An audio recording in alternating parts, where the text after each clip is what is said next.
Hey, it's Drybear. And boy, has it been a crazy, wild ride for Subnautica 2 over the last week. So there has been new drama, there are some legal actions being taken, and it has turned into a full-on war between the publisher that acquired Unknown Worlds 4 years ago, the outed C-suite that, got fired from the company they started, and a lot of people in between getting caught up. So I didn't think this was going to keep getting worse every day, but we have new news today going over the Subnautica 2 drama. But just in case people are left behind, let's go over what's happened up until this point before we talk about the lawsuits and the new tea. So here's a quick recap of everything that's happened up until this latest news so we don't leave anyone in the lurch. So about a week ago, let's start. At the beginning of the year, we had every expectation that Subnautica 2, the sequel to Subnautica 1, was going to come out this year. In fact, they were hinting at the game going into early access around the summer. Everything pointed to Subnautica 2 going into early access around summertime, like right now, like June, July, August. So we would expect that around now we would be playing Subnautica 2 early access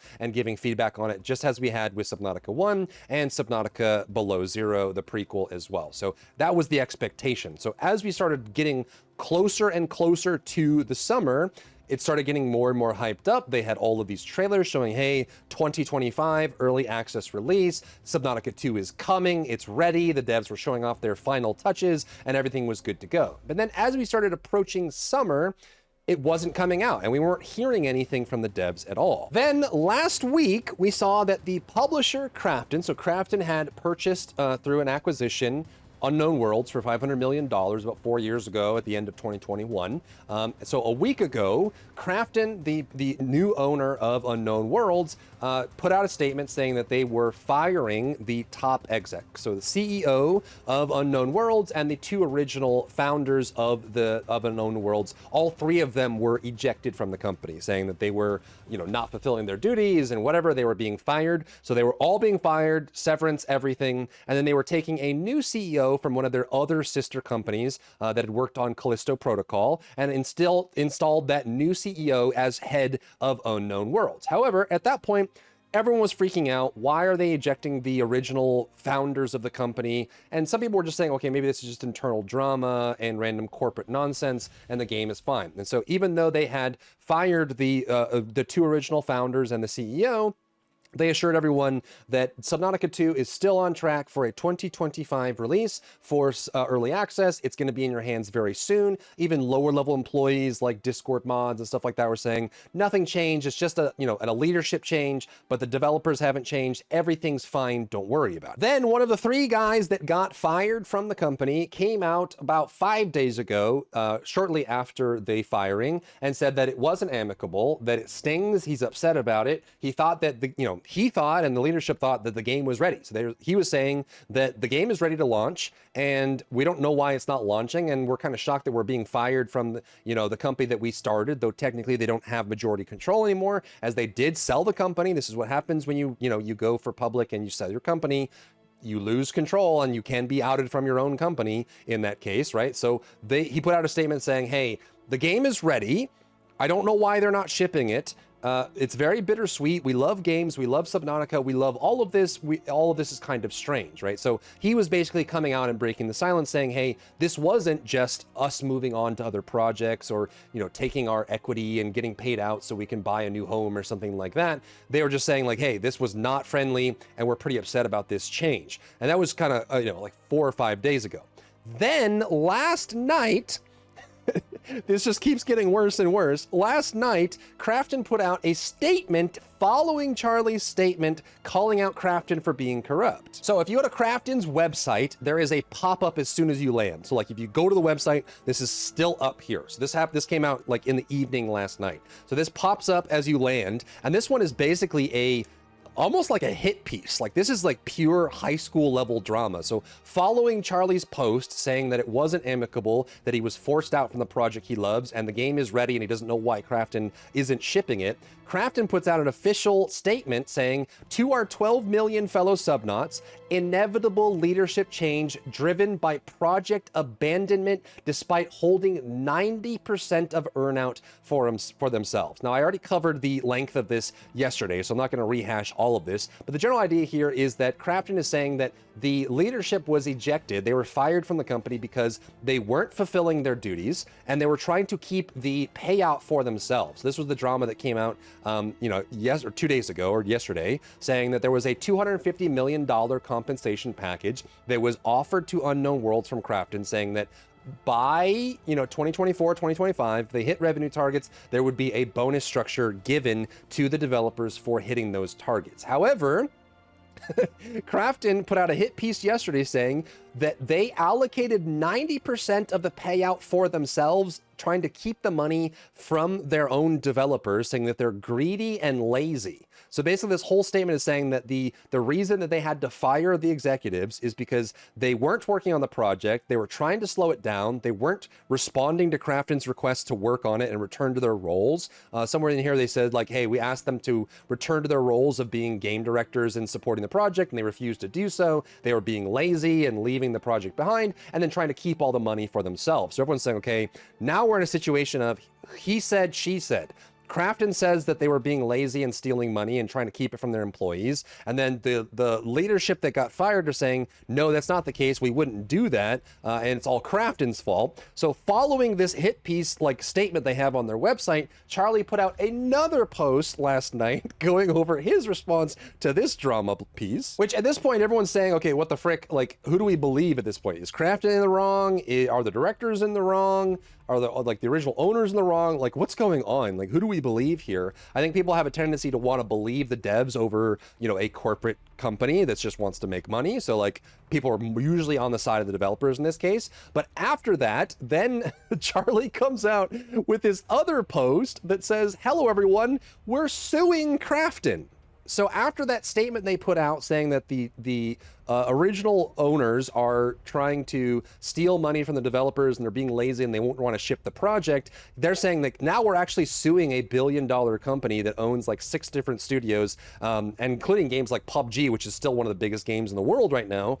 They're filing a lawsuit against Krafton. The details should eventually become public, but honestly, it's not in his best interest to talk about the details of the lawsuit publicly until it's done and settled. So as for the earnout, the idea that Max, Ted, and I wanted to keep it all for ourselves is totally untrue. I'm in this industry because I love it, not for riches. We've always shared our profits with the team. They deserve it for their incredible work trying to get this game into your hands. So now it's just been like this drama fight of Krafton says they're lazy and ineffectual, and that's why they got fired. The directors and the owners and the C-suite that got ejected are saying, no, Krafton's just being greedy. And this leaves a lot of questions in between of like, who do we believe? Who do we trust? And also there's a big question too of like, if Charlie, one of the original founders of the company, is saying that the game is ready for release and they were planning for a summer early access launch, and Krafton is saying that the directors are the problem and that's why the game isn't out yet, why is the game being delayed to 2026? So as of right now, Subnautica 2 is set to enter into early access next year.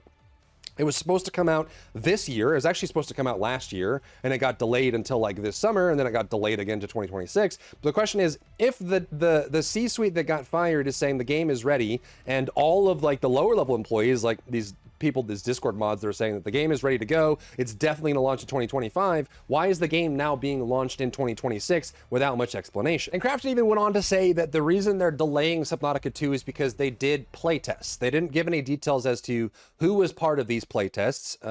It sounds like it's more like a focus group thing. They don't say how many players were involved, if it was like friends and family of developers, or if there were actually, outside the studio players that were involved in this. But they said that they did playtests, and based on the playtests, they found that the game was not ready for launch, and that's why they're delaying it to 2026. So these playtests provided some insight that there are a few areas where we needed to improve before launching the first version of Subnautica 2 to the world.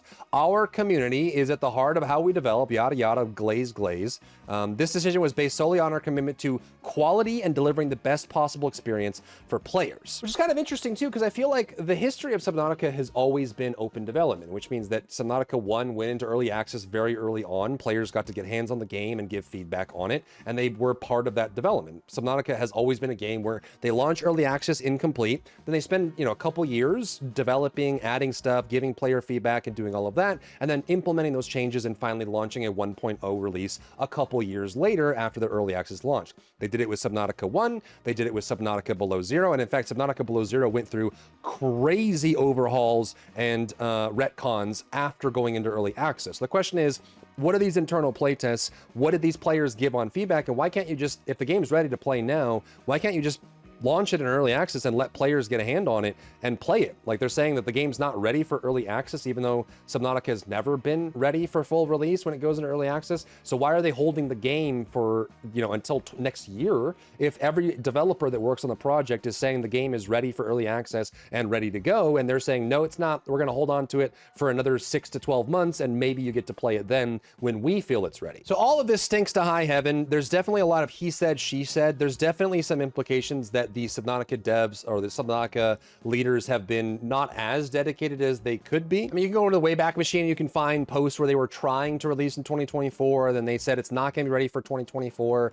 There's definitely situations where they're saying that the like Charlie, one of the C-suite heads of the studio, was not fully invested. You know, they're in San Francisco. He had moved from San Francisco down south in California to work on a movie. So there's definitely indications that the heads of the studio were not 100% Subnautica focused. In fact, many of them have said that they wanted to work on other projects anyways. So there probably is some truth to Crafton saying that the heads of the studio were not doing as much as they could do to make the game come out on time. But then it just comes down to this, like, we're on the outside looking in wondering, what do we do now? Like, the game's not coming out this year.